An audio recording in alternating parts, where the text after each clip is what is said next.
어근 대가족이 몇 개 안 남았는데요. 자, 몇 개 안 남은 대가족 중에 한 명입니다. 트랙트나 트리트는 끌어당긴다 해두십니다. 당긴다, 끌어당긴다. 아주 활용도가 높고요. 많은 단어의 어근을 이루고 있습니다. 자, 책을 봐도 트랙트로 끝나는 단어가 굉장히 많죠. 우리가 말이죠. 어떤 일할 때 쓰는 것 중에 트랙터라고 있죠. 트랙터. 예, 그 트랙터가 바로 이제 끈다는 얘기죠. 끄는 기계, 거기서 보는데요. 트랙트가 들어가는 동사들을 쫙 같이 한번 보고 오른쪽에서 트리트가 들어가는 단어들을 보도록 하겠습니다. 첫 번째, abstract라는 단어 나왔죠? abstract. abs가 있고 tract가 있습니다. 자, ab는 몇 번 나왔던 것 같은데요. ab 또는 abs. 요 단어에서 빼면 안 돼요. 어근에서 ab 또는 abs가 되면 away의 뜻이죠. 우리가 정상은 normal이라고 하고 비정상은 abnormal 할 때 정상을 벗어난 것, 이게 비정상이죠. 벗어나 있다는 얘기죠. 그래서 abstract의 의미는 결국 draw away 이런 뜻이겠죠. 멀어지도록, 어떤 것으로부터 멀어지도록 끌어냈다 이런 뜻이죠. 어디로부터 멀어지도록 끌어냈느냐, 뭐 굳이 말한다면 어떤 실체, 어떤 구체, 어떤 실제적인 것, 어떤 물질적인 것, 어떤 구체적이고 실체를 갖고 있는 실제적 물질적인 것으로부터 이탈시켰다 이런 뜻이죠. 어떤 사물이 갖고 있는 실체 또는 구체적 내용을 빼서 거기로부터 내용을 이탈시키게 되면 결국 추상적인 것이 되죠. 추상적인 것. 구체적인 것을 빼버린 거니까 구체적인 것이 사상된 추상적인 이런 뜻이 되죠. 그래서 abstract 형용사로 추상적이라는 뜻이 있고 명사로 추상이라는 뜻도 있고요. 그 다음에 요약이라는 뜻도 있죠. 요약이 결국 뭐야? 내용의 살이 이렇게 쫙 붙어있는 살을 다 떼어내버린 거 아니야? 끌어내서 버려버리는 거지. 다 떼어내버리면 남는 거. 요약 아닙니까? 그래서 내용적으로 어느 정도 추상화시킨 게 요약이라고 본다면 요약이라는 뜻이 생긴 것도 우리가 충분히 생각할 수 있죠. 자, 구체적인 내용, 실질적인 내용, 잡다하게 붙어있는 살들을 throw away 해버린 추상, 구체적인 요약. 추상 또는 요약, 추상적인 요약. 아시겠죠? 자, 그래서 명사형도 있는데 명사형은 abstraction에서 추상이라는 뜻이죠. 추상이란 말은 또 현대 회화에도 많이 쓰게 됐죠. 추상화, 칸덴스키 그러면서 추상이란 말도 많이 쓰게 됩니다. 자, abstract 됐고요. 자, abstract의 반대말은 말이죠. 구체적인 것이 될 테니까 concrete가 구체적인 의미가 있다는 거 꼭 좀 기억해 주시면 되겠어요. 특히 수능에서는 추상과 구체의 대립 같은 그런 논리적인 문제가 많이 나오니까 그렇게 기억을 해두시면 되겠습니다. 자, abstract 됐죠? 자, 그 밑에 보니까 attract 있습니다. 자, attract. 이거 너무 쉽죠? attract. tract 앞에 at가 붙어있는 형태입니다. 우리 잘 알다시피 at는 ad에서 온 것이고 따라서 to의 뜻이니까 to 또는 toward의 뜻이죠. 그래서 attract는 어떤 방향으로 끌어당긴다는 얘기죠. 어떤 방향으로 끌어당긴다. 그래서 그냥 끌어당기는 거지. 예, 끌어당긴다. 끌어당기는 게 결국 어떤 의미에서 끌어당기느냐. 어떤 사람을 매력, 어떤 사람이 어떤 사람을 끌어당기는 매력 또는 매혹 이런 의미로도 많이 쓰이죠. 자, 명사형이 attraction, 형용사형 attractive 다 많이 쓰이죠. 매혹적인, 매력적인. 우리가 매력이라고 할 때 그 매자가 끌어당길 매자로 알고 있는데요. 아닌가? 자, 력은 힘이죠. 자석이라든가 자석뿐이 아니죠. 어떤 그 물체는 다 기본적인 인력을 가지고 있죠. 특히 그 물체가 커지면 커질수록 그 힘에 의해서 더 많은 인력이 생기죠. 그렇게 끌어당기는 인력의 힘 이런 것도 attraction이라고 하죠. 그래서 어쨌건 끌어당기는 거, 자기 방향으로 강하게 끌어당기는 건 전부 attractive, attraction, attractive 하다고 쓸 수 있죠. 책에도 매력, 유혹, 인기거리 그러면 썼죠. attraction 옆에 인기거리에 준하실 거예요. 인기거리. 예. 그러니까 어떤 곳을 내가 관광차 방문했는데 그 관광차 방문했을 때 그곳에 attraction이 있대. 그게 뭐냐? 그 관광 명소의 attraction, 인기거리를 말하는 거예요. 그래서 관광지의 명소, 이거를 보통 attraction이라고 합니다. 알겠죠? 그래서 관광 명소란 말도 하나 써놓으시고 그 옆에 인력, 아까 했죠? 인력이라는 말도 하나 써주시면 좋겠습니다. 그래서 attract라는 것은 앞에 접두로보다 뒤에 있는 tract라는 단어가 더 중요하죠? 뭔가 끌어당긴다는 것이 사람의 마음을 사로잡는다 이런 느낌으로 많이 쓰이는 단어다. 이렇게 보시면 되겠습니다. 그 다음에 extract 나왔죠? extract. 자, extract. 이것도 우리가 접두와 어근만 결합시키면 쉽게 외울 수가 있습니다. EX는 out이죠. 끌어내 나온다는 얘기죠. 끌어내서 나온다. 요게 예를 들면 은행잎입니다. 은행잎. 은행잎이 이렇게 생기지는 않았겠지만 은행잎 안에 있는 것을 꽉 어떤 기계적인 힘을 가한다거나 또는 어떤 물질을 투하해서 은행잎 속에 있는 어떤 물질을 이렇게 뽑아낸 거야. 뽑아냈어. 그런 거 뭐라 그래? 분리추출이라고 그러지. 분리추출. 은행잎 추출액 기넥신 50mg 뭐 그러잖아요. 어떤 내부에 있는 물질을 화학적 기계적 방법으로 끌어낸 거. 이게 추출이거든. 그래서 extract가 어떤 화학적 또는 기계적 방법을 속에서 어떤 물질을 뽑아낸다. 이런 거죠. 뽑아낸다. 한국말하고 똑같죠? 뽑아낸다. 물질을 뽑아내는 게 아니고 어떤 내용을 뽑아내는 경우도 있죠. 어떤 아주 두꺼운 100페이지짜리 책에서 여기에 기본적인 내용만을 쪽쪽 뽑아내서 간단하게 요약한 거 뭐라 그래? 발췌라고 하지. 발췌. 느낌 오죠? 어떤 곳으로부터 기본적인 내용 또는 기본적인 물질을 뽑아낸 것. 뽑아낸 것. 뽑아낸 것. 우리나라 말로 요 두 개를 다 뽑아낸다 그러죠. 물질을 뽑아낸다. 내용을 뽑아낸다. 참, 한국말하고 영어도 다 통하지 않습니까? 뽑아낸다. 옆에 써놓으세요. extract 밑에. 뽑아내는 행위. 그래서 뽑아낸다. 뽑아낸다, 추출한다, 발전한다. 시켰어요. 써놨네요. 또는 그렇게 된 추출물이나 발췌물을 의미하고 이렇게 했으면 그 행위가 되겠죠. extract는 뽑아낸다라는 동사, 뽑아낸 추출물, 뽑아낸 발췌문, 요거는 발췌 행위, 추출 행위. 알겠죠? 네, 그래서 발췌물, 추출물, 발췌 행위, 추출 행위. 이렇게 해서 행위와 물이 명사를 딴 거를 쓴다는 거지. 네, 그렇게 extract의 명사 뜻과 extraction의 명사 뜻을 비교해 두는 거. 이것도 굉장히 중요한 거라고 생각이 됩니다. 여기까지가 extract가 됐고요. subtract가 네, subtract. subtract 우리가 연산 과정 할 때 많이 쓰이죠? subtract. 우리가 알다시피 sub는 위아래로 또는 아래로부터 이런 뜻인데 여기서 sub는 좀 다른 의미로 쓰였어요. away의 의미로 쓰였습니다. 그래서 어근적으로 보면 pull away의 뜻이에요. pull away. 즉 끌어낸다는 얘기지. 어떤 숫자가 30이라는 숫자가 있어. 이 중에서 10만 이렇게 끌어내는 거야. 그러면 30에서 30명이 모이는 거에서 10명을 끄집어내는 거지. 그런 의미죠. 그래서 원래 있던 합계에서 얼만큼을 끄집어낸다. 이런 의미에서 빼다가는 거지. 빼다. subtract. 명사형은 subtraction 나와있죠? 빼다. 삭감하다. 공제하다. 연산 과정이라면 뺄 셈이겠지만 어떤 소득이 100억 원이 있다고 할 때 그중에서 20억을 빼주는 거를 소득 공제라고 하죠. 그래서 80억 원만 소득으로 계산하고 여기에다가 세율을 계산한 다음에 세금을 부과하게 돼 있죠. 그런 걸 소득 공제라고 하거든요. 공제란 것도 결국 빼는 거예요. 그 다음에 또 예산을 세웠어. 예산이 너무 많아. 예산을 빼. 그럼 뭐라 그래? 예산 삭감 그러지. 제가 거기 삭감, 빼기, 공제 이렇게 했습니다만 전부 빼는 거잖아. 뭐에서 빼냐에 따라서 조금씩 달라지는 거지. 다 빼는 거다. 서브는 언더의 의미가 아니라 여기서는 away의 의미로 쓰여서 뭔가를 빼낸다는 뜻이 됐죠. 자, 요것도 사실 좀 느낌이 비슷한 거죠. out이나 away나 요것도 away죠. 별로 다를 게 없는데 결국 뭐로부터 away 되는 건지에 따라서 뜻의 차이가 생긴 것이고 이건 out이니까 내부에서 나온다는 느낌이 더 강하다 보니까 뜻의 다름이 생긴 것이다. 이렇게 볼 수 있겠죠. 자, 왼쪽 페이지에 있는 네 단어는 말이죠. 명사형도 전부 똑같고요. 기본적으로 접두어가 너무나 분명하기 때문에 접두어 어근을 결합시키면 쉽게 뜻이 우리가 도출할 수 있었습니다. 자, 그 다음에 또 distract 나왔네요. 오른쪽으로 왔습니다. distract. 자, this는 우리가 여러 번 했던 단어죠. this 중에서 아주 많이 쓰이는 뜻은 in different direction이죠. in different direction. 다양한 방향으로. 끄는데 다양한 방향으로 끄는 거야. 이쪽, 저쪽, 이쪽, 저쪽. 수능이 한 70일 정도 남은 시점에서 수능에만 내가 집중해줘야 되는데 올림픽, 오라, 여자친구, 남자친구, 스포츠 생각이 굉장히 어때요? 산만하죠. 예.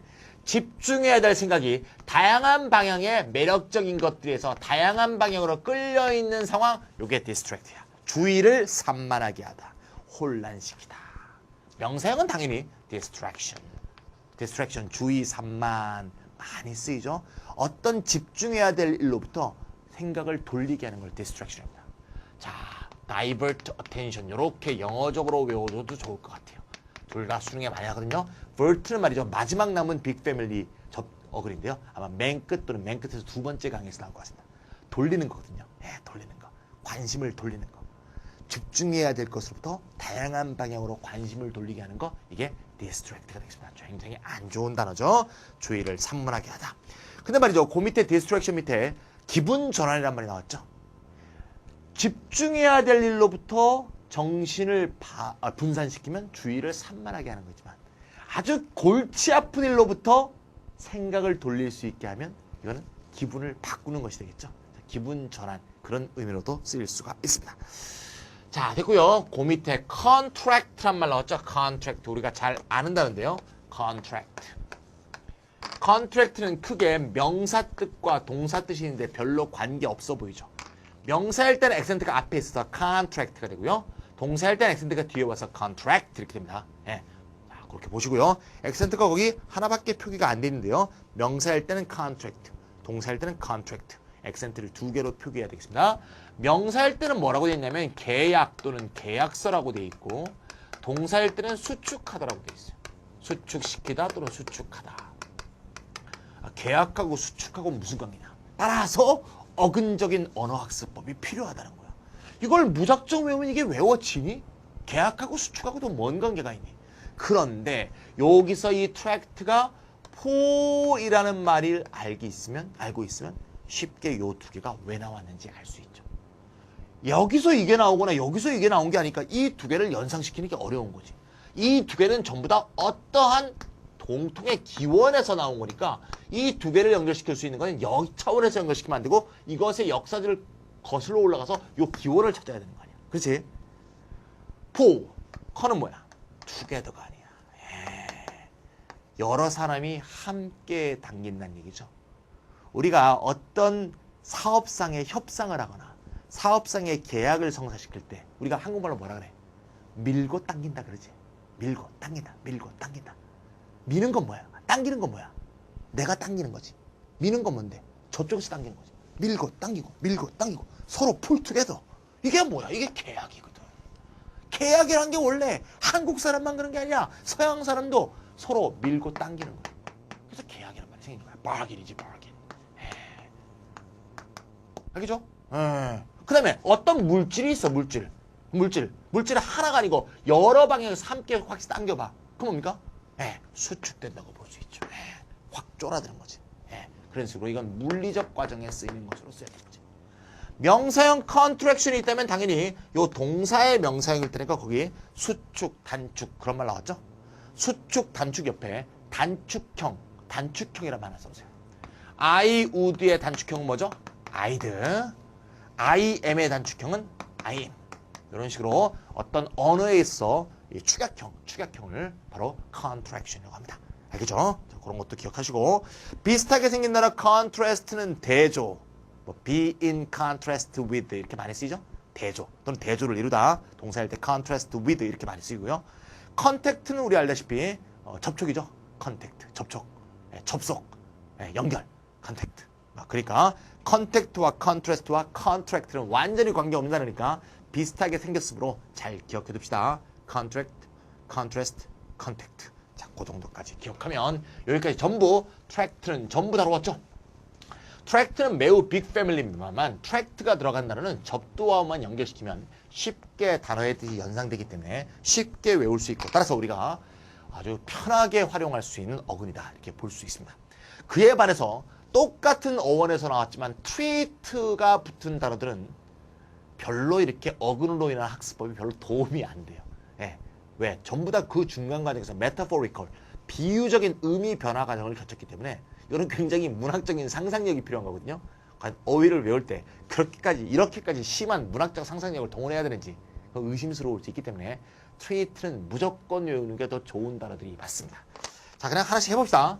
첫 번째 동사는 treat가 됐죠. 그냥 어근이 단어가 됐네요. 명사형은 treatment. 요거는 말이죠. 뜻 세 개는 꼭 기억해야 되죠. 기본적으로 다루는 거, 다루다, deal with죠. 취급하는 거. 사람을 다루는 건 보통 대우한다.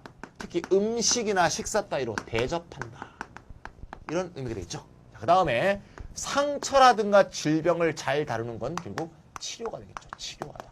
요 세 개는 꼭 기억해야 돼. 내가 책에 써놨죠. 예. 순서가 좀 바뀌었네. 다루다, 대우하다, 치료하다, 대접하다, 한턱내다. treat가 한턱내는 행위로 명사로도 쓰이죠. 예를 들면 This is my treat. 이건 내가 한턱낼게. I'll treat. 이거 동사로 쓰인 거죠. 이거는 I'll treat this time. 이번엔 내가 낼게. 내가 쏠게. 예. 또는 뭐 This treat is mine. 이렇게 명사로 쓰던 동사로 쓰던 간에 자기가 한턱 낸다고 할 때 treat라고 할 말이죠. 한국말로 제일 비슷한 말은 쏘는 거죠. 쏘는 거. 쏜다. 내가 오늘 쏜다. I'll treat this time. I'll treat tonight. 이런 식으로 treat가 한턱 내거나 대접한다고 할 때 매우 많이 쓰이죠. 치료의 경우에는 말이죠. 테라피보다 좀 더 전문적인 느낌을 띱니다.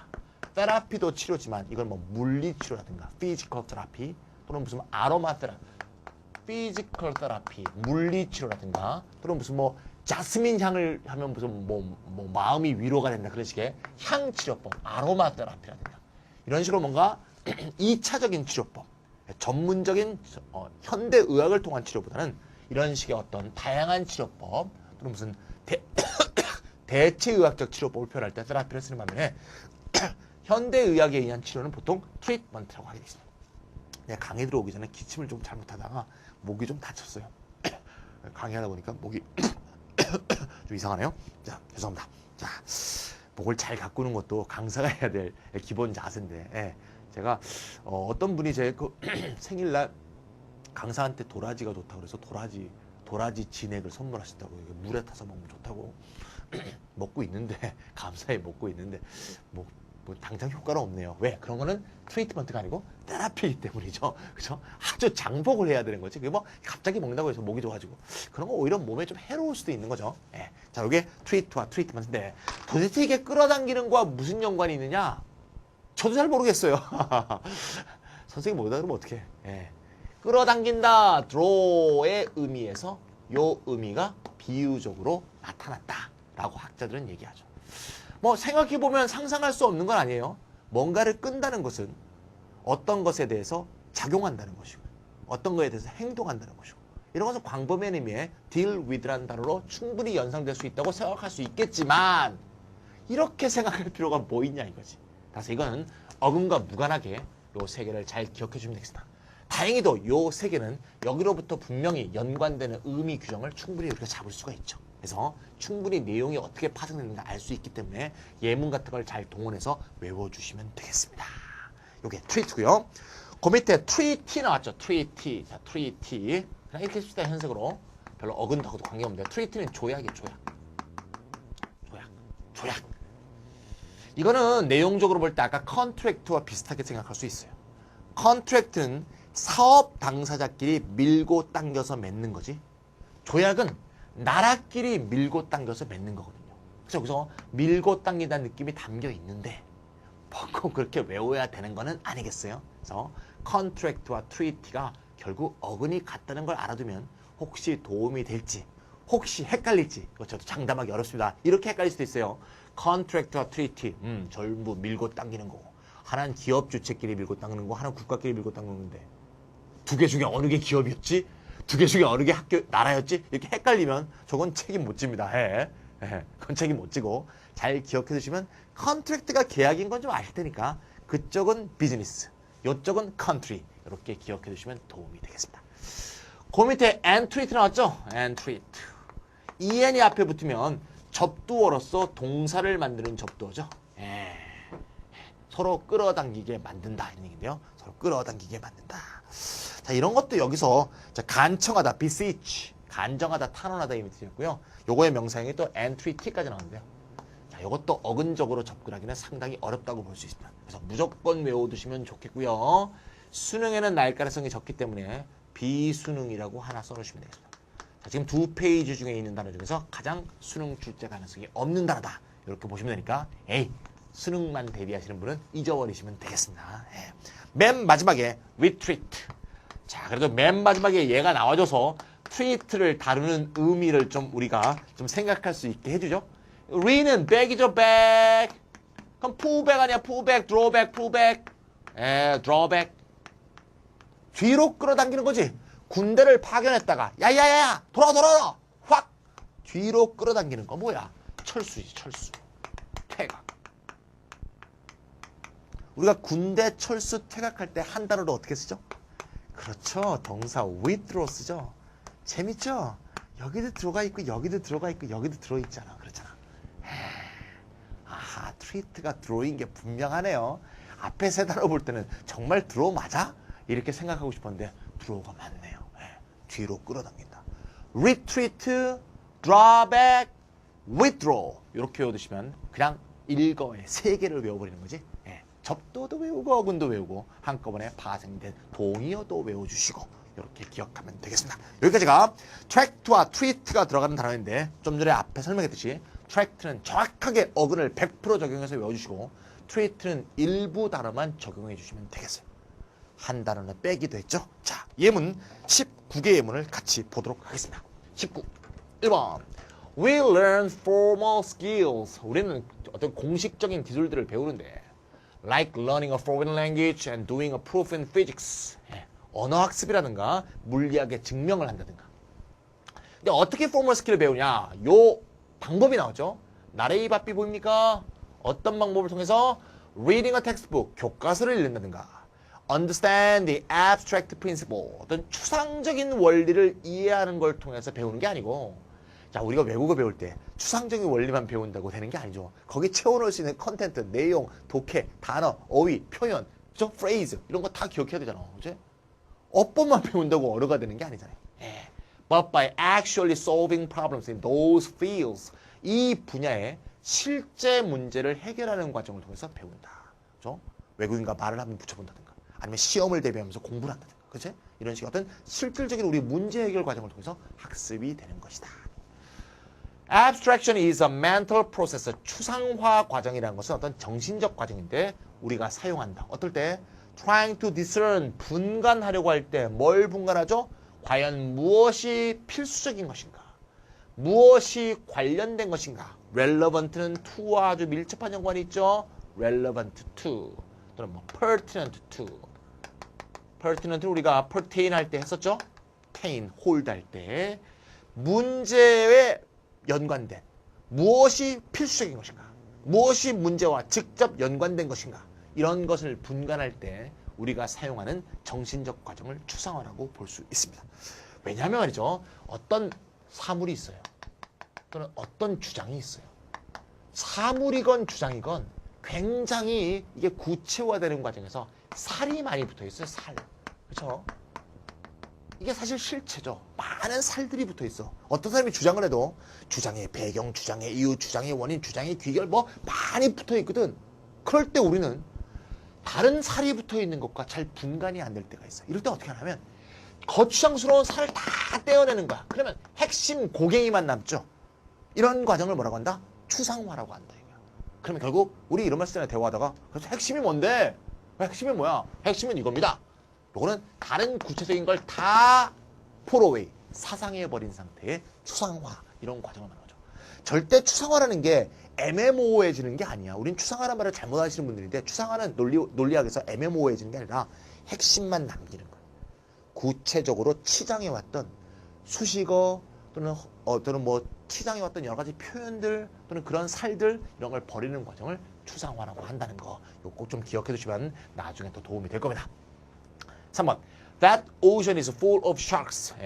sharks가 굉장히 많고요. I didn't care to attract their attention. 따라서 나는 그 상어들의 관심을 끌고 싶은 생각이 전혀 없다. care to 하고 싶다죠. 그런 생각이 전혀 없다. 오늘날 런던 브리지는 one of the Arizona's biggest attraction. 애리조나의 가장 큰 관광 명소 구경거리 중에 하나다. 왜 attraction이 관광 명소 구경거리가 됐죠? 관광객을 끌어당기니까. 런던 브리지가 왜 애리조나에 오게 됐는가? 아주 복잡한 사연이 있죠. 누군가가 샀죠. 미국 사람이. 그래서 거기다가 다시 짓게 되죠. 짓는 과정 얘기가 나오는 수능 지문 얘기였습니다. 그 다음에 5번. They, art designers는 must picture the dress on the model. 모델이 입은 드레스를 촬영해야 되는데요. In the mood, 어떤 분위기로, 어떤 세팅에서 that will make it seem most attractive, 가장 매력적으로 보여지는 그런 모습에서. 그게 아트 디자이너가 하는 일이다. Many grapes are grown for wine. 와인을 위해서 재배하는 grapes가 많죠. 자, grow라는 단어는 자동사로 쓰이면 자라다는 뜻이죠. 자라다일 때는 동물, 식물, 인간에 닿습니다. 타동사로 쓰이면 재배하다가 되고 이럴 때는 식물에만 사용할 수 있죠. 수동태가 됐죠. 타동사의 수동태니까 재배된다. 식물에만 사용되는 거예요. 많은 포도들이 와인 용도로 재배가 되는데 와인 용도로 재배되려면 직접 먹는 게 아니니까 중간 과정에서 무슨 유통 과정이 오래 걸리는 것도 아니고 따라서 유통 과정을 오래 걸리는 것을 계산한 중간 숙성 과정을 생각할 필요가 없죠. 따라서 퍽 익을 때까지 두죠. They are picked from the vine. 포도 넝쿨에서 익었을 때 따게 됩니다. 그런 다음에 boiled 끓이고 crush 으깬 다음에 extract 뽑아낸다. 주스를 뽑아내는 거죠. 꽉 압착해서 주스를 뽑아내고 그거는 이제 여러 가지 이제 향이 나는 꽃이라든가 광물질 또는 뭐 심지어 담배도 넣고요. 여러 가지 물질도 혼합해서 그 포도주만의 자기들만의 포도주의 독특한 향을 내기 위해서요. 원래 프랑스에서 포도주를 만들 때는 오크통, 참나무 오크통에다 만들었는데요. 사실 참나무 오크통은 전통적인 방법이기 때문에 참나무 그 오크의 냄새가 포도에 또 싹 배죠. 그게 이제 명품 포도만의 주만의 어떤 특징인데 사실 대규모 생산을 하는 데는 상당히 어려움이 있죠. 왜냐하면 참나무가 일단 비용이 많이 들고 그 다음에 일단 참나무란 건 결국 참나무의 고유한 향이 배어들 수도 있지만 뭔가 이게 썩을 수도 있죠. 보관상의 어려움도 있단 말이에요. 그러니까 아주 잘 많은 수공이 들어가게 되면 결국 가격이 올라가거든요. 그래서 미국에서 로버트 몬다비라는 사람이 원래 직업은 내가 까먹었습니다. 캘리포니아 지역을 어느 날 딱 여행을 간 거야. 캘리포니아 딱 이렇게 보다 보니까 이 기후가 너무 좋고 살기가 너무 좋은 거지. 그래서 나 여기에 눌러 앉는다. 눌러 앉고 거기다가 포도밭을 만들기 시작한 거야. 그래서 포도밭을 만들어갖고 거기서 캘리포니아 포도주를 만들기 시작하죠. 불과 50년도 안 된 일입니다. 캘리포니아 포도주를 만들 때 이사 로버트 몬다비가 저 오크통으로 이때까지 프랑스 사람들을 만들어 왔는데 이거 돈도 많이 들고 관리도 어렵고 안 좋아. 그래서 이 사람이 혁신적으로 생각한 게 스테인리스 통에다가 포도주를 담그는 거야. 그죠? 그럼 대량 생산할 수도 있고 싸게 만들 수도 있죠. 그래서 포도주의 재배에 어떤 혁신을 일으킨 사람 갑자기 로버트 몬다비가 생각나네요. 몇 개월 전에 돌아가셨습니다. 예. 내가 돌아가셨다는 것은 야 그런 식으로 어떤 뭐 혁신, 이노베이션 한 사람에 대한 제가 경의 표시야. 남들이 생각하는 방식이 아니란 말이죠. 다른 방식으로 생각하면서 이 과정이나 어떤 제조라든가 어떤 상품의 어떤 세상을 바꿀 수 있는 생각이면 참 대단한 사람들이죠. 그래서 지금 캘리포니아는 그 네파밸리라고 있어요. 네파밸리하고 소노마라는 데가 있어요. 소노마. 여기 가면 말이죠. 포도밭이 그냥 엄청나게 많아요. 예. 그래서 실제로 포도주가 프랑스 중심에서 미국, 호주, 칠레 이런 신대륙 중심으로 포도주 생산이 올라오게 되는 그런 어떤 큰 계기가 됐고요. 캘리포니아 포도주는 아주 싸고요. 질도 아주 좋습니다. 그래서 미국 같은 데 가면 말이죠. 아주 뭐 굉장히 맛있는 포도주가 한 $8, 8,000원, 뭐 7,000원 이 정도면 그냥 살 수 있으니까 굉장히 싸다고 볼 수 있죠. 우리나라에 비하면. 자, 뭐 여러분들은 뭐 술 먹는 분들은 많지 않겠지만 뭐 곧들 많이 드시게 되겠죠. 자, 7번. I remember her saying. 나는 그녀가 말했던 게 기억이 납니다. She was of a German extraction. 독일에서 뽑아낸 사람. 독일 혈통에서 쪽쪽 뽑아내봐. 조금 어떤 유전자적 느낌을 해볼까요? 독일 혈통의 피를 쭉 뽑아내서 쪽쪽쪽 뽑아내서 뭐가? 혈통이 생긴 거죠. 그래서 혈통이라는 의미로 쓰입니다. 많이 쓰이는 건 아닙니다만 그런 의미로 쓰인 예물이 되겠습니다. 나는 어떤 숫자를 생각합니다. 3을 더합니다. 그 다음에 2를 곱하고 그 다음에 4를 빼면 내가 14를 얻게 됩니다. 그 숫자는 무엇일까요? 계산해 보세요. 귀찮아. 자, 수학에서 it is often useful 쓸모 있는 것은 view subtraction. view A as B. A를 B로 바라보다. 뺄셈을 일종의 덧셈처럼 바라보는 게 좋죠. 그렇게 배우셨죠? 7 빼기 3 이런 건 초등학교 때 배우는 거죠. 고등학교 수학은 7 빼기 3이라고 안 하죠. 뭐라고 하죠? 두 개의 숫자의 합으로 보죠. 뭐 7과 음수인 마이너스 3의 덧셈으로 바라보죠. 뺄셈이라는 과정으로 생각하지 않는다는 거 이걸 표현하는 9번 문장이었습니다. 처음에 초등학생한테 곱셈 같은 거 가르쳐줄 때는 굉장히 어렵죠.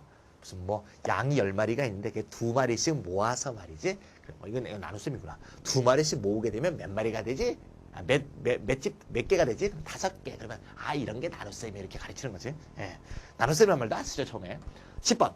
If you are being distracted by the sound of a television or conversation nearby. nearby가 뒤에서 꾸며주고 있네요. 당신이 주의가 산만해진다면 옆에 TV 소리, 옆에 conversation 소리, 야 야구 금메달이야 뭐 이런 소리 때문에 내가 정신이 주의가 산만해지면 try to find a quiet environment. 조용한 환경을 찾으려고 하세요. Before you attempt to commit something to memory. 어떤 거를 기억 속에 집어넣으려는 시도를 하기 전에 그러니까 조용한 곳을 찾아가는 게 좋겠죠. commit to memory라는 표현 나왔습니다. 아주 많이 쓰는 프레이즈 중에 하나죠. 우리가 commit는 저지르다, 범하다라는 뜻이 있고 또 commit가 어떤 전념하다, 특히 commit가 전념하다의 의미로 쓸 땐 뒤에 oneself를 썼다는 거 기억나시죠? 이거는 meet라는 어근을 할 때 꽤 했었습니다. 근데 commit가 어떤 곳으로 보내다라는 뜻도 있어요. 대표적으로 commit to memory 그러면 기억으로 보낸다. 그러니까 기억시킨다는 뜻이에요. commit to paper 그러면 종이로 보내는 거니까 적는 겁니다. commit to print 이렇게 하면 뭔가 인쇄하는 것이 되겠죠. 그렇죠? 그래서 그런 식의 느낌을 줄 수 있다. Distraction can interfere with memory. interfere with는 방해하다죠. 방해하다. 예, 주의 산만은 기억을 방해할 수 있다. 비슷한 내용이네요. verbal contract. 입으로 한 계약이니까 구두 계약이죠. 구두 계약. 구두 계약. 그럽시다. 그렇게 합시다. 이거는 가치를 갖고 있지 않죠. 뭐에? Paper is written on. 쓰여진 문서만큼의 가치를 갖고 있지 않다. 문서 계약의 가치를 전혀 법적인 효력이 없죠. Water is being removed from the tissue. 티슈는 여기서 조직이겠죠? 우리의 근육 조직, 섬유 조직. 물이 조직으로부터 빠져나가면 그것이 register, 등록합니다. 뇌에 등록이 됩니다. 물이 빠져나갔다는 것이. 그러면 뇌는 시그널을 보내는데 목구멍에 시그널을 보내. 그래서 목구멍이 수축하게 만드는 거야.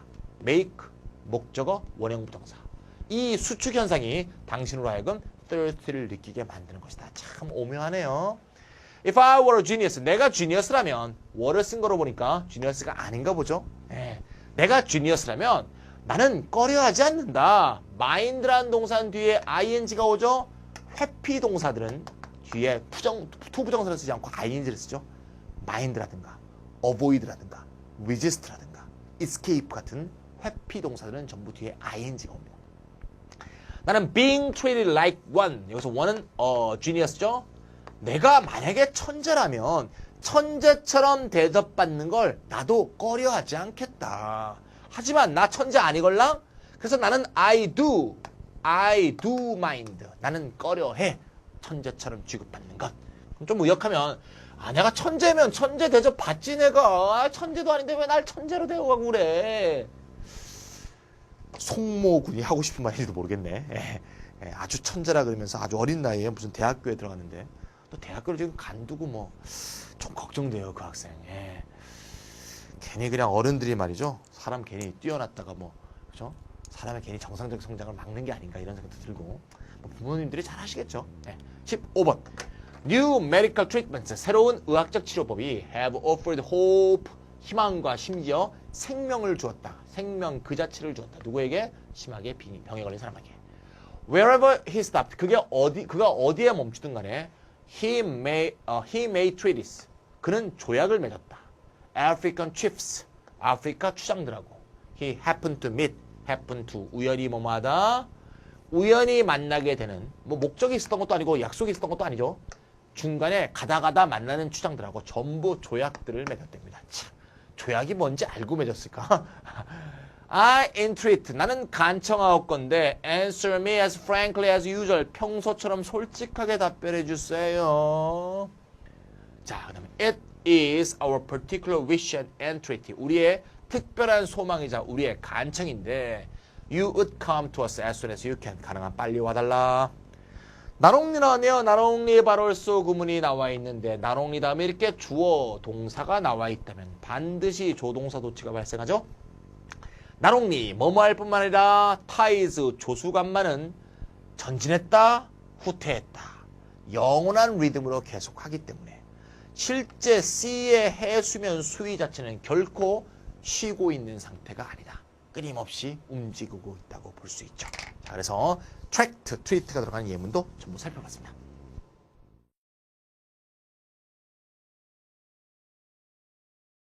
트리뷰트 어근을 다뤄보겠습니다. 우리가 어떤 그 위대한 음악가가 있다거나 어떤 위대한 작가가 있다거나 그럴 때 뭐 트리뷰트 앨범이다, 트리뷰트 뭐 헌정한 책이다, 뭐 이런 것들은 많이 나왔죠. 또 우리나라 말로 헌정이라고 하죠. 예를 들면 조용필이라는 사람이 있다. 조용필 너무 위대한 음악가니까 조용필의 노래를 후배 가수들이 쭉 불러서 앨범을 냈다. 그러면 트리뷰트 앨범 그러잖아요. 그죠? 그런 걸 들어봤어요? 네. 트리뷰트라는 게 결국 바친다는 뜻이야. 준다, 바친다, 뭐 이렇게 얼라트가 돼 있죠.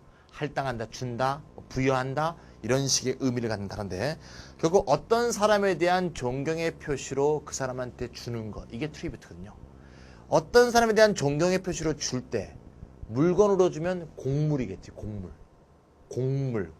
말고 곡물. 그 다음에 어떤 말로 하거나 마음으로 하면 찬사가 될 수도 있겠죠. 그 사람에 대한 존경의 표시를 하는데 그 사람이 돌아가신 사람이면 그 사람에 대한 조의를 표하는 것이 될 수도 있어요.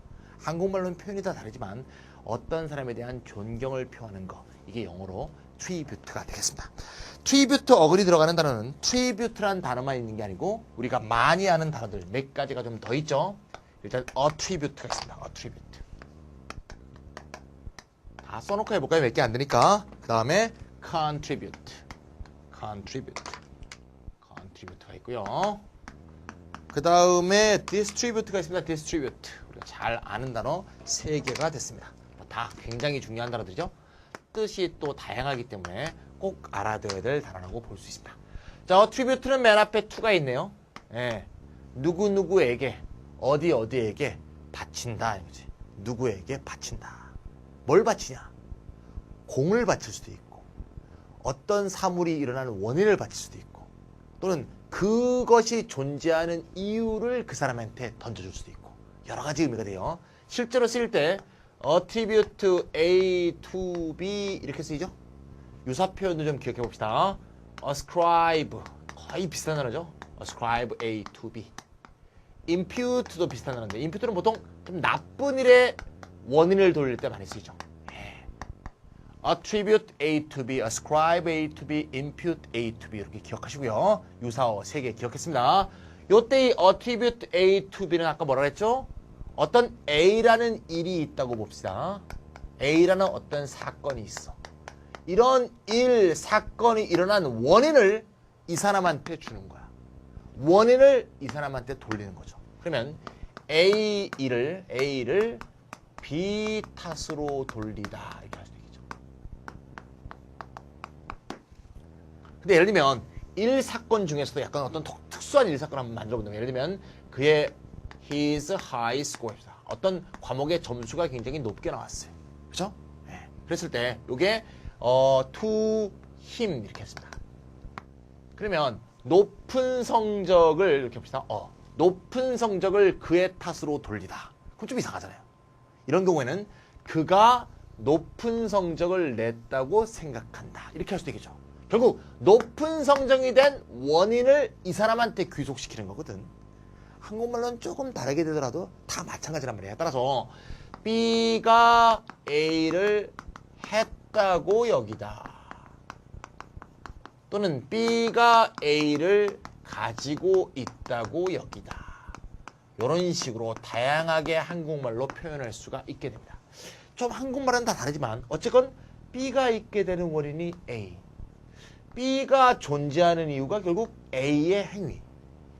B라는 게 결국 A가 갖고 있는 한 속성이 되겠죠. 그러니까 전부 B가 A가 존재하는 존재 원인, 존재 이유 또는 존재의 귀속 원천이 된다고 볼 수 있다는 거예요. 자, 알겠죠? 그래서 명사로 쓰이게 되면 결국 B라는 것이 A라는 사물 또는 A라는 사태의 존재 원인으로 귀속되는 원천이기 때문에 명사로 속성이라는 뜻이 있습니다. 속성으로 쓰일 때 유사어도 기억하세요. property라는 단어죠. property. 보통 복수로 많이 쓰이는데요. property가 재산이라는 뜻도 있지만 속성이라는 뜻이 있죠. 그래서 동사일 때 유사어, 명사일 때 유사어, 꼭 유사어로 잘 기억해 두시고요. 한국말로 뭐로 표현되건 간에 이 B가 바로 A라는 사태 또는 A라는 상태의 발생 원천이라는 점. 여기가 원천이고 원인이고 결국 귀속될 주체라는 점, 요 점만 잊지 않아 주시면 되겠어요. 됐죠? 자, contribute가 나왔습니다. contribute 옆에 con은 together가 되겠어요. together. 그래서 기부하다 이 뜻이죠. 기부하다. 주긴 주는데 함께 모두 힘을 합쳐 돈을 모아준다. 이런 뜻이죠. 우리가 기부라고 할 때, 어떤 자선단체에 기부라고 할 때, 어떤 엄청나게 돈 많은 사람이 그 자선단체의 돈을 다 대줘서 운영되는 경우는 별로 없죠. 우리가 십시일반이라고 조금의 마음들이 다 투게더 모아 그 돈이 모여져서 펀드가 돼서 그것이 자선단체에 기부되는 거 아니겠습니까? 기부라는 것 자체가 서로의 작은 힘을 함께 모아서 돈을 다 모아준다. 이런 의미에서 왔다는 거지. 준다. 기부. 기부라는 뜻에서 두 개가 파생되는데요. 하나는 기여하다고요. 하나는 기고하답니다. 우리가 참 외우기 쉽게 전부 기네요. 기부, 기여, 기고. 컨트리뷰터 앞으로 외울 때는 기기기 이렇게 보세요. 기부. 기부는 돈으로 도와주는 거야. 그게 아니라 마음이나 행동으로 도와주면 기여가 되겠죠. 돈으로 도와주지 않고 글을 써서 돕는 거야. 기고가 될 수 있겠죠. 네, 어떤 잡지사라면 말이죠. 꼭 돈을 줘야 되는 게 아니고 돈을 안 받고 글을 써주는 것도 크게 도와주는 것이 되겠죠. 결국 다 느낌이 통한다는 건 알 수 있죠. 실제 동사로 쓸 때는 말이죠. 기부하다고 기고하다는 타동사로 쓰기도 하고 자동사로 쓰기도 합니다. 전치사가 오기도 하고 안 오기도 하는데 기여하다일 때는 반드시 자동사로 써요. 기여하다일 때는 contribute to 이렇게 자동사로 쓰인다는 것도 기억합시다. 알겠죠? 기부하다, 기고하다. 자동사로 기여하다, contribute to. 기여하다란 말은 꼭 우리가 노동이나 우리가 노력을 통해서 기여하는 것만이 아니라 사물이 주어인 경우도 쓰일 수 있어요. 사물이 어떤 사물에 기여했다면 예를 들면 누구누구의 금메달 획득이 사기 진작에 기여했다면 이것은 결국 요놈이 요거의 원인이라는 의미가 되죠. 그래서 원인 결과 구문을 표현할 때 contribute에 기여하다라는 뜻이 작용될 수도 있어요. 그래서 이놈이 이런 일에 기여했다는 것은 이놈이 이런 일을 하게 된 결국 배경 원인이다. 이런 의미로 쓰일 수가 있습니다. cause. 알겠죠? distribute 나왔네요. this가 또 나왔네요. 여기도 똑같은 뜻입니다. 지난번 강의하고 in different directions. 여러 방향으로라는 뜻이죠. 여러 방향으로. 그럼 주긴 주는데 여러 방향으로 막 퍼트려서 준 거지. 한 놈한테 주지 않고 여러 방향에서 퍼트려서 주는 게 뭐야? 붕괴지 뭐. 신문을 여러 방향으로 주면 폐포지 뭐. 너무 쉽잖아요. 아하, 그래서 디스트리뷰트구만. 외울 수 있겠죠? 여러 사람이 힘을 모아서 자선단체에 돈을 모아준다는 걸 생각해 보시고 기기기. 그래서 여러 방향으로 나눠주는 거. 나눠주는 거지. 이렇게 생각하시면 되겠고 둘 다 명사형은 션이니까 명사형 션을 같이 기억하면 되겠습니다. 제일 중요한 단어가 attribute니까 attribute는 유사어와 함께 꼭 외워주시기 바랍니다. 예문 6개가 되겠습니다. 여기 1번이 2개 나왔네요. 책에도 그렇게 됐네요. 책은 아니군요. One week after graduation, 졸업이 지나고 1주가 돼서 로즈가 평화롭게 죽었습니다. 자던 도중에. 이거 아주 편안하게 죽는 게 참 그 복이죠, 복. over는 숫자 앞에 붙어서 뭐뭐가 넘는다는 얘기죠. 2,000명이 넘는 대학 학생들이 attended her funeral, 그녀의 funeral에 참석했습니다. in tribute to, 조의를 표하기 위해서, 이 멋진 여성에게 조의를 표하기 위해서. tribute라는 게 결국 어떤 사람한테 바치는 거죠. 자신의 마음을 바치는 거, 물건을 바치는 거, 자신의 감사의 마음을 바치는 거. Each of you brings different backgrounds. 자, different backgrounds to the event, and as a result, each attribute different meanings to the shared experience. 여러분들 각각이 다양한 배경을 부여합니다. 가지고 옵니다. 어디에? 사건들에. 어떤 사건이 발생했을 때 그 사건에 서로 다른 의미의 배경들을 가져온대. 그러니까 사람들은 사건에 대해서 판단을 할 때 판단하게 되는 배경이 다 다르다 얘기지. 다른 배경 속에서 살아온 사람이고 역사도 다르고 생활도 다르고 처지도 다르고 계급계층도 다르기 때문에 사건에 대해서 반응하는 태도가 다 달라지지. 그것은 바로 배경이 다르기 때문이라는 거야. 그걸 영어는 어떻게 표기해요? 당신들 각각이 다양한 배경을 그 사건에 가지고 온다. 참 한국말로는 정말 말뜻이 안 통하죠. 그 사건에 다양한 배경들을 가져와서 갖다 붙인다. 느낌 와요? 예. 자기 배경에 입각해서 그 사건을 이해하고 그 결과로 각각의 사람들이 attribute A to B 다양한 의미를 공유하고 있는 공유했다는 것은 같이 경험한 그 사건에 다양한 미닝들을 부여하게 되는 것이다. 다양한 미닝들을 shared experience에 주는 거죠. 그죠? attribute가 여기서 준다 이런 의미가 되겠죠. 자, 그렇게 보시면 되겠습니다. 그럼 결국 우리가 함께 경험한 그 경험이 다양한 의미를 갖게 되는 거죠. 이놈이 이걸 가지고 있다고 여긴다. 이렇게도 해석된다 그랬죠? 제가? 페인터와 라이터와 뮤지션 모든 예술가들은 contribute to, 자, contribute to 이렇게 자동사로 쓰여서 물론 기고하다 할 때도 자동사로 쓰일 수 있다 그랬죠? 기부하다 할 때도 안 그렇게 쓰기도 하고 기여일 때는 항상 to를 쓴다 그랬어요. 모든 예술가가 모든 사람의 삶을 개선하는 데 기여하고 있습니다. America being a cultural melting pot 요거는 분사 구문인데 주어가 남아있죠? 요 주어하고 여기 주어가 일치하지 않기 때문이죠. 원래의 접속사로 돌려보면 as America is a cultural melting pot 이렇게 하면 접속사 절이 되죠.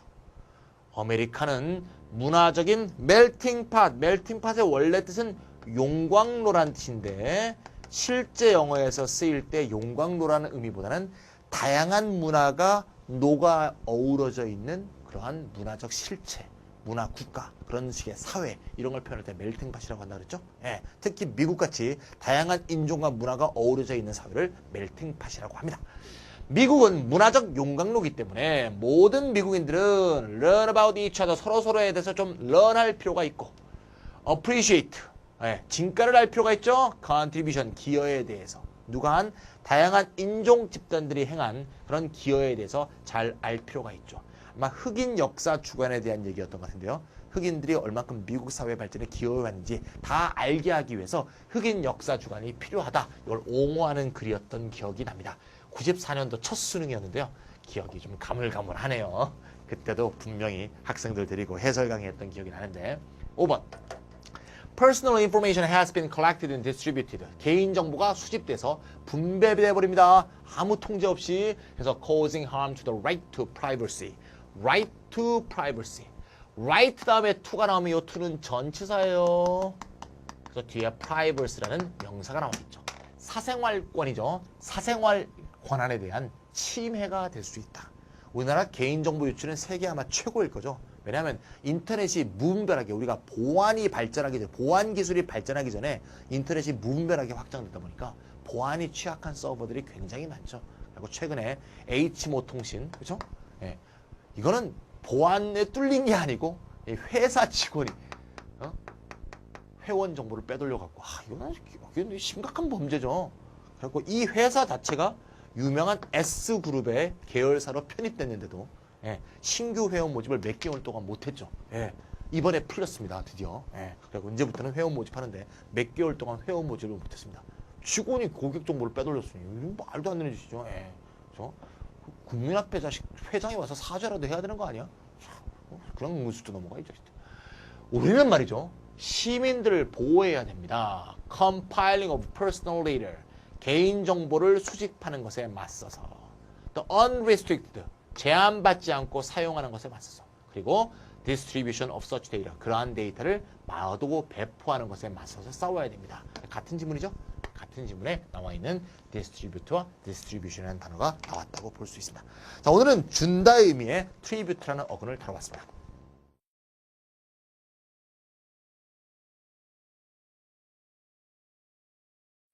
truth라는 어근을 보겠습니다. truth라는 어근은 thrust입니다. thrust. push보다 좀 더 강하게 thrust라고 표현하는 게 더 좋을 것 같고요. thrust와 truth는 또 연관성이 있잖아요. 비슷하게 생겼죠. 거기에서 결국 연유한 거기 때문에 truth는 thrust다. 이렇게 기억하면 되겠습니다.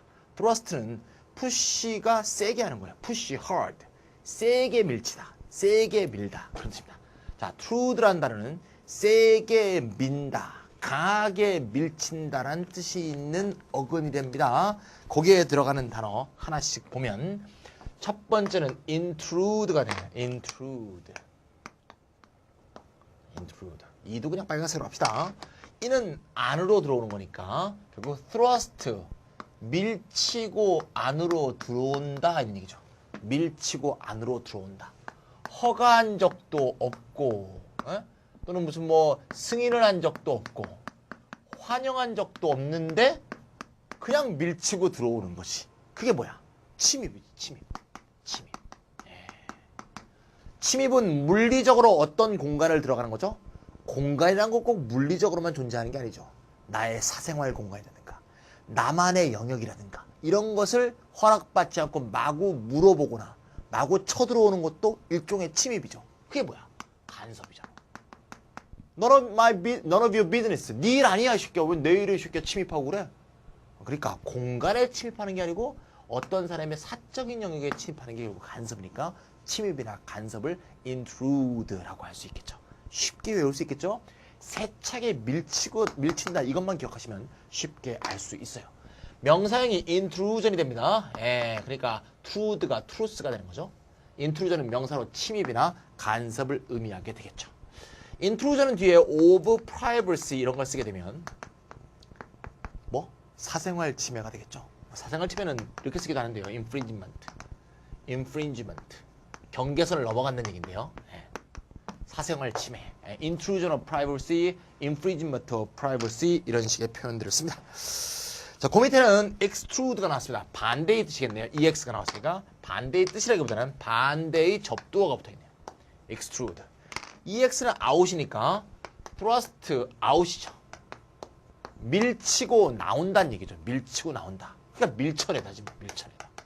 밀쳐내다는 표준어가 아닌가? 밀어내다인가? 밀어내다. 밀쳐내다 그럴 때 들으면 느낌이 오네요.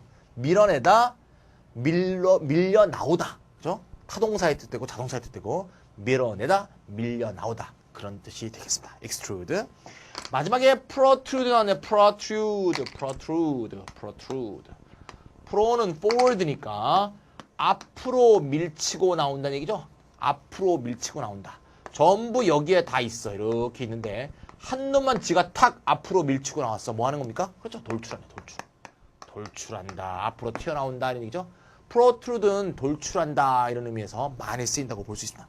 타동사로 밀어내다는 의미도 되고요. 자, 그런 식으로 trude는 thrust, 강하게 밀친다는 의미에서부터 어느 안을 들어가느냐, 바깥으로 나오느냐, 앞으로 튀어나오느냐 이런 거에 따라서 정확한 의미를 추론할 수 있도록 구성이 되어 있습니다. 지문 4개를 보겠습니다.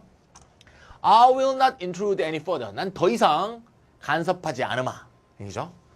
woe to. 자, woe라는 것은 보통 이제 글에만 쓰죠. 말에는 쓰지 않는 문어체적 표현인데요. 뭐 큰 슬픔이니까 뭐 비통 정도 할까요? 비통의 대상을 표현할 때 to를 씁니다. to에 대한 비통을 표현하는 거니까 슬프도다 뭐 이렇게 하면 되겠죠. 왜? 이런 말은 우리가 구어체에서 안 쓰잖아. 문어체에서 쓰는 말이니까 슬프도다. 그 나라의 문학이 단절되었다. short는 이거 부사로 쓰인 거죠. short가 형용사로 쓰이면 부족한 뭐 이런 뜻으로 쓰이잖아요.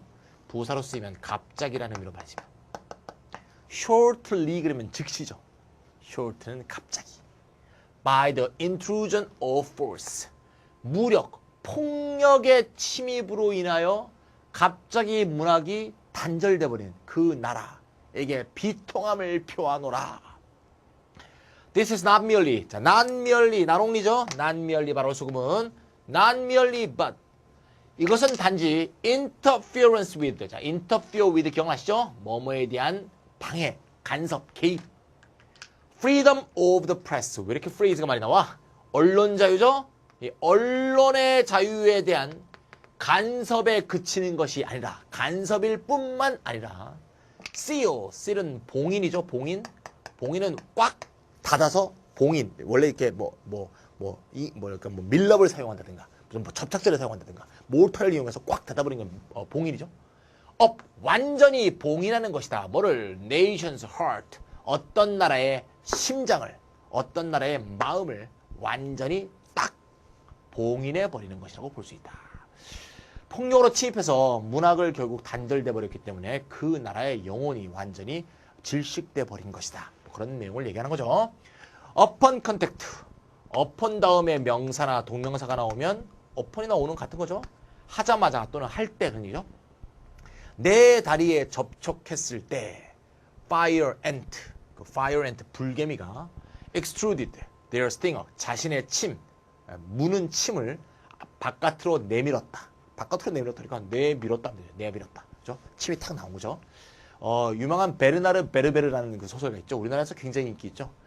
참 특이한 게 외국 소설가 중에서 자국이나 세계적으로보다 한국에서만 유독 인기 있는 사람은 그 사람밖에 없을 거예요. 베르나르 베르베르. 예. 프랑스에서보다 한국에서 책이 더 많이 팔렸으니까 한국에 자주 오죠. 그래서 당연히 자주 오겠죠. 예. 자주 와서 한국이야말로 나의 소설가로서의 영감을 새로 던져준 나라다. 그러면서 막 한국에 대한 막 찬양을 막 참아가고 가죠. 저는 그게 뭐 일부러 거짓말하는 거라고 생각하지는 않습니다. 근데 뭐 자기 마음이 정말 그렇겠죠. 근데 마음과 비즈니스가 물론 연결돼 있는 거겠지만, 예. 그 사람이 쓴 소설 유명한 개미 있죠. 개미 1, 개미 2, 개미 3 이렇게 있죠. 개미가 바로 주인공이 불개미죠. 예. 불개미. 무시무시하죠. 불개미가 거기 천적이 아니라 불구대천의 원수인 흰개미와 전투하는 그 장면. 멋있습니다. 예. 안 봤어요? 예. 자, 나중에 대학 가면 보세요. I noticed. 나는 목격했습니다. 봉투가 그녀의 백에서 툭 돌출돼 나와 있는 거. 그림 한번 그려보세요. 이게 가방의 테두리야. 그 바깥으로 앞으로 탁 튀어나와 있다는 거지. 이게 바로 돌출이지. 봉투가 일부러 보여주려고 했을까? 아니면 우연히 튀어나온 걸까? 나 부조 받았는데 너는 부조하라니 이런 걸 신고하기 위해서 표시하기 위해서 봉투를 내보인 거지. 어떤 간사한 그런 음모가 느껴지는 그런 예문이었습니다. 자, 오늘 강의는 말이죠. true도에서 맞춰서 tract, tribute, true로 한 강의를 구성하도록 하겠습니다. 다음 강의 또 기대해 주십시오.